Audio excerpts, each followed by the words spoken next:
গ্রামের এক প্রান্তে ছিল রহিম শেখের বাড়ি। সংসারে তার দুই স্ত্রী, বড় সতীন আমিনা আর ছোট সতীন সালমা। রহিম পরিশ্রমী মানুষ হলেও সংসারের দায়ভার ছিল বড়। দুই সতীনের মাঝে শুরু থেকেই এক অদৃশ্য টানাপোড়েন চলত। একই ঘরে থেকেও তাদের হৃদয়ের দূরত্ব দিন দিন বাড়ছিল। আমেনা বয়সে বড়, সংসারের কাজকর্মে অভিজ্ঞ। সে মনে করত নতুন সতীন আসায় তার গুরুত্ব কমে গেছে। অন্যদিকে সালমা ছিল শান্ত স্বভাবের, সব সময় মিলেমিশে থাকতে চাইত। কিন্তু আমিনার চোখে তার প্রতিটি কথা আর কাজই সন্দেহের মনে হতো। একদিন রান্নাঘরে ভাত কম পোড়ায় ঝগড়া বেঁধে গেল।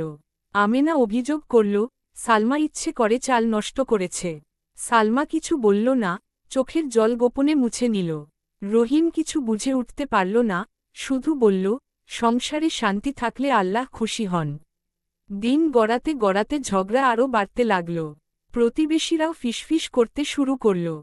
কিন্তু সালমা সব সময় নীরব থাকত। সে ভাবত, সহনশীলতাই একদিন সব বদলে দেবে। বর্ষাকালে রহিম অসুস্থ হয়ে পড়ল। সংসারের সব দায়িত্ব এসে পড়ল দুই সতীনের ওপর। তখনই আসল পরীক্ষা শুরু হল। আমেনা প্রথমে কিছুটা কঠোর থাকলেও সালমা নিঃশব্দে রাত জেগে রহিমের সেবা করতে লাগল। ওষুধ দেওয়া, কপালে জলপট্টি, সবই সে যত্ন করে করত। এক রাতে রহিম জ্বরের ঘোরে বলল, আমেনা, সালমা, তোমরা একে অপরের ছাড়া আমি কিছুই না। কথাগুলো আমেনার মনে গভীরভাবে দাগ কাটল। সে বুঝতে পারল, তার সন্দেহ আর রাগ সংসারটাকে ভেঙে দিচ্ছে। পরদিন আমেনা নিজে এগিয়ে এসে সালমার সঙ্গে কথা বলল। প্রথমবারের মতো তার কণ্ঠে নরম সুর, আমাকে ক্ষমা করো। আমি না বুঝেই তোমাকে কষ্ট দিয়েছি।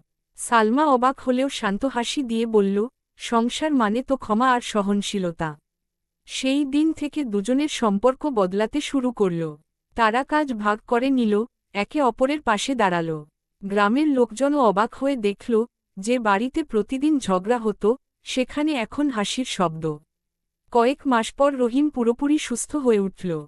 একদিন সন্ধ্যায় উঠোনে বসে সে বলল, আজ আমার সংসার সত্যিকারের সম্পূর্ণ। দুই সতীন একে অপরের দিকে তাকিয়ে মৃদু হাসল। তারা বুঝে গিয়েছিল, সহনশীলতা আর ভালোবাসা থাকলে সতীনও হতে পারে বোনের মতো।